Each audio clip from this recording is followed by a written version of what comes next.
Live Free Legal. I'm Tiffany Lesnik. I'm a licensed attorney in the state of North Carolina who's worked extensively in the areas of high conflict custody, alienation, domestic violence, and post-separation abuse. Not only am I a domestic violence attorney, but I'm also a survivor of domestic violence. I've been through the court system as a single mom going up against an abusive spouse, so I feel you and I'm here to help. I know how frustrating the legal process can be when going up against an abusive spouse, and especially if you're a woman of faith. I'm going to share with you my personal and professional experience to empower you to fight your legal battle with faith, knowledge, support, and the courage to find freedom. My faith is at the core of all that I do, and I believe that is the reason I've been successful in my personal case and in my professional cases. I'm excited to share what I know with you so that you can be successful too. Let's get started. We are starting our video series at the beginning. Last week we talked about what is legally defined as domestic violence. This week, part 2, we're going to talk about what legal help is available to victims of domestic violence. When I first left my abusive spouse back in 2008, I didn't know what help was available for me. And there are many women, perhaps you are in the same position today, that don't know what help is available for you. All I knew is on the day that I left, my abuser gave me no choices but to call 911. I needed the help of law enforcement. And that's what I did. And that's the first legal remedy that you have available to you, is to call 911 if you do not feel safe. And I understand that's difficult, right? It's embarrassing calling 911. We don't want our children to be exposed to police coming to the home. And sometimes calling law enforcement can put us in a position where our safety is in further jeopardy because maybe they won't help. Maybe they haven't worked for you in the past. And then maybe they end up leaving you with your abuser, which subjects you to further abuse. So sometimes we have to weigh the pros and the cons, and I understand that. But if you are truly in danger, I would encourage you to call for help.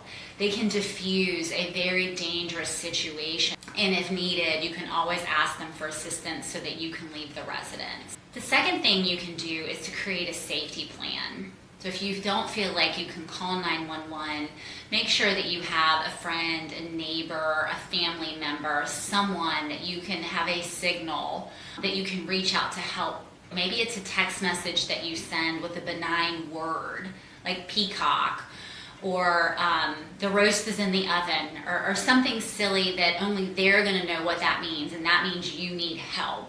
So they either are going to call 911 or come to the house or form a distraction in order to provide you with some form of protection. And if you don't have a safety plan, you need to have one. So I'm going to provide you with a free copy of creating your safety plan. So please click on the link below in order to receive creating your safety plan.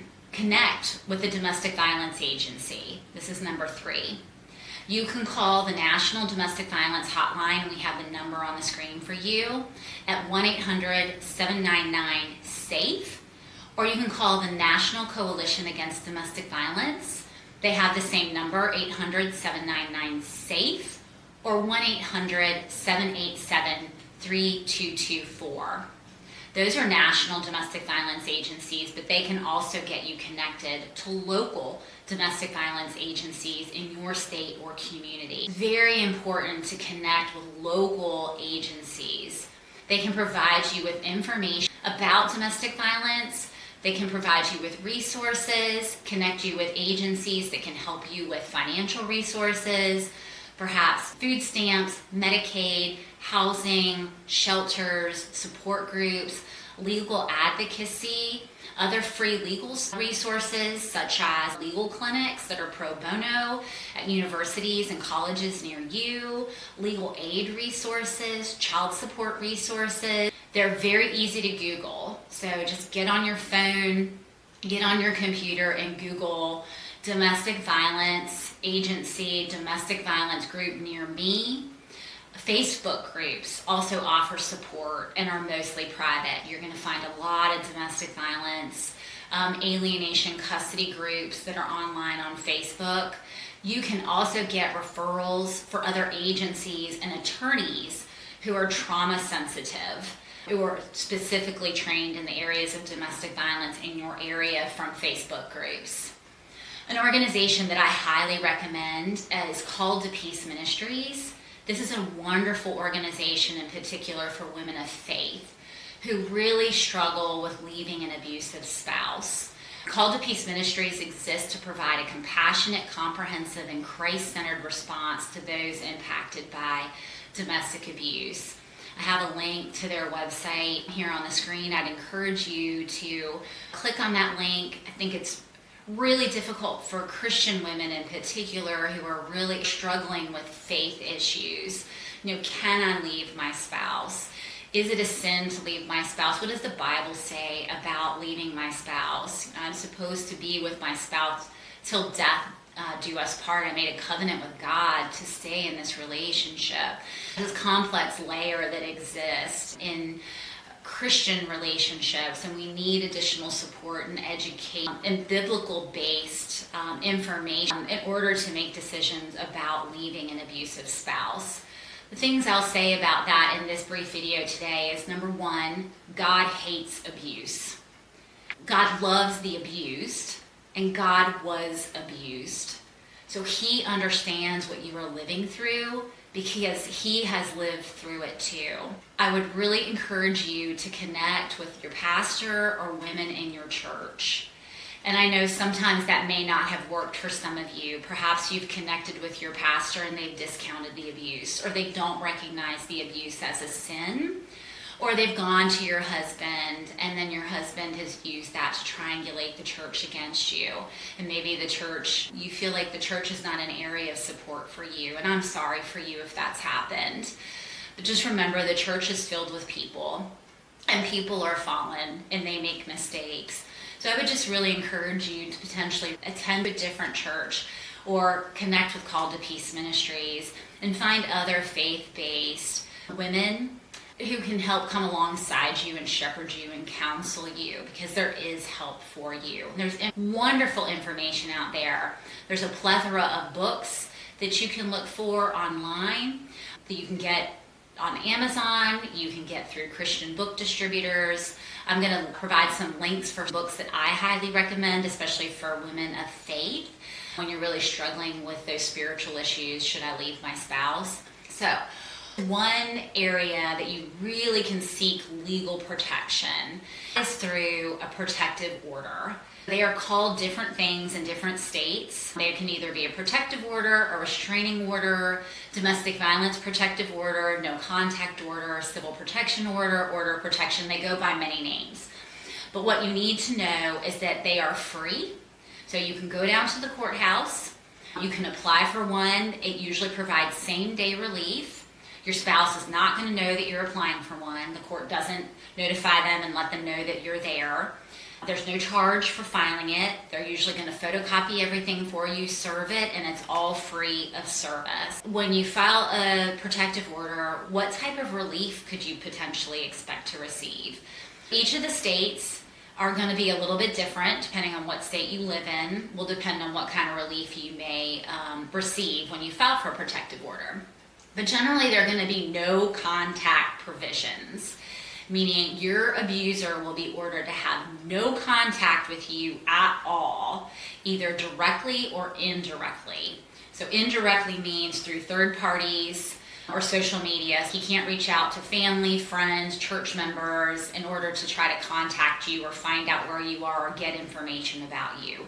He can't email you, text you, call you, no contact whatsoever. So it just gives you a chance to breathe. Sometimes we just need that separation from that abused spouse just to get our bearings together and just to breathe. And that's what a no contact order will do. It can also give you exclusive possession of a home. So if he's been threatening that he's going to kick you out, or you're going to have no place to live, or you're going to be homeless, or you really have no place else to go and you need the home for you and your children, many times no contact orders will provide for possession of the home and will provide for his eviction. So when he's served with a protective order, many times he in fact will be evicted. No contact orders many times will include custody and visitation orders. So you can get protection for your children. They'll put visitation orders in place so that he can't just come and take the children and refuse to return them to you, because there'll be a court order that dictates how visitation and custody will be handled. There may be financial support in the way of child support or maybe alimony, maintenance. In my particular state, North Carolina, I'm a North Carolina licensed attorney. I have rarely seen domestic violence protective orders come with financial support.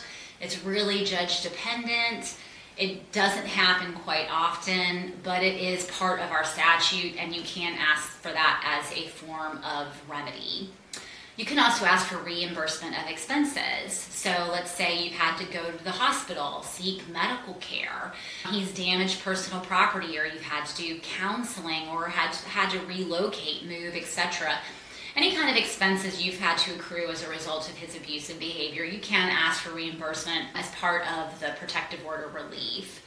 And then you can also seek protection of personal property. So let's say he's threatening to take some of your belongings, or he has taken some of your belongings. Let's say your cell phone, the keys to your car, maybe a vehicle, maybe your pets, maybe some of your children's mementos, something they've made for you that you'd like to get back, photos, things of that nature. You can ask that those be returned. You can also ask that he have to participate in a batterer intervention program, or otherwise known as anger management programs, or that he has to undergo very specific individual therapy or counseling that involves an anger management component. Generally, these orders are going to be temporary in nature, but again, it gives you an opportunity to kind of get your bearings together. In some states, you'll be granted emergency access to shelters in cases where you might need that, and then there's generally a prohibition of harassment or stalking. He can't come where you are. He can't come to your work. He can't come to where you go to school, potentially where your children go to school. And then some states also offer notification of release. So if your abuser has been arrested, he's incarcerated, he's going to be released from jail, they have to let you know before he's been released. I know it's very, very scary to file for an order of protection, but in some cases, it is the best thing that you can do in order to get absolutely no contact from your abuser and to get that protection for you and your children. Know that is a legal remedy, and in many cases, it really will help protect you in a pending custody case that may be coming down the road. We'll talk more about that when we get into a video series about custody and domestic violence. There are other remedies that are available to you as well. So some states will have trespass, criminal trespass, as a remedy. So that's if he comes on your property, or maybe he comes on your family member's property, a friend's property, things of that nature, and is harassing you, refusing to leave. You can potentially have him trespass. So you call the police and say he's not welcome to be here. He doesn't have consent to be on this property, and the police can have him trespass from the property. If he returns to the property, no trespass has been issued, there's a potential that he could be arrested. And again, this is state dependent. My particular state, North Carolina, we actually have a domestic criminal trespass statute, which means if you are married and one of the spouses leaves the marital residence with the intent to separate, they cannot return to the marital residence unless they have the consent of the person who's residing in that residence. And if they do come to the residence without consent, they can be trespassed as if they were just a complete stranger. There are other criminal remedies as well. So a no contact order is a civil remedy. There are criminal remedies as well. So if he's assaulted you, if he's destroyed your personal property, if he has set something on fire, if he's stalking you, you can press criminal charges against him, either by calling 911, contacting law enforcement and ask that criminal charges be pressed, or going to the local magistrate's office and taking out a people's warrant or asking that the magistrate press charges or issue an arrest warrant. And then there are protective order violations. So if you get an order of protection and he violates that order, call law enforcement. It comes with the immediate power of arrest. So it has enormous power to protect you. There are some other domestic remedies that are available for you. There are custody orders, so you could file an action for custody. There are pros and cons for doing that, which we'll discuss in more detail in a future video, but I just want you to know that it is available. You can also file for child support. Each state has child support enforcement. It's a state agency that's available for a very nominal fee. In my particular state, North Carolina, you can apply for services for $25. You will be appointed a case manager and an attorney, and that fee will carry you through the minor life of your children. So until they're 18 years of age and have graduated from high school, they will provide child support services for you. So if money is a really big issue for you and you need child support services, that is a really good way. If you go to child support enforcement in your county, again, you can Google that. That's a good way to get some support started. You can file a claim for spousal support, alimony, or maintenance. There are also victim compensation or restitution programs. Again, if he's harmed you in some way that's caused monetary damage, you've had medical bills, you now have some kind of rehabilitation services, or he's damaged your property in a certain way, there are civil cases that you can file against him in order to get your money back. And I do want to tell you about an address-confidentiality-program. 39 states have this. So you can register for the address-confidentiality-program, and if you move, they will keep your address confidential and assign you a P.O. box. And so he'll be given this P.O. box, and your physical address will actually remain confidential to him. Granted a domestic violence protective order, don't make contact with your spouse unless you're required to do so by the court order. Do not threaten your abuser, and do not stay with someone who is abusing you. And most especially, do not give up. Psalms 11 says, "The Lord examines the righteous, but the wicked, those who love violence, he hates with a passion." Remember, I said, God hates abuse. God loves the abused. And God was abused. He understands what you're living through because he's lived through it too. You were created to live free, not in bondage. Join us next time as we continue to move from fear to freedom. I'm a licensed attorney in North Carolina. I cannot offer legal advice outside of North Carolina. The purpose of these videos is to offer general advice, not legal advice, but to help you improve your legal outcomes. I would encourage you to seek the advice of an attorney in your area if you need additional help. Join us next time as we continue to empower you and increase your knowledge about what help is available to you if you are in a relationship fraught with domestic violence.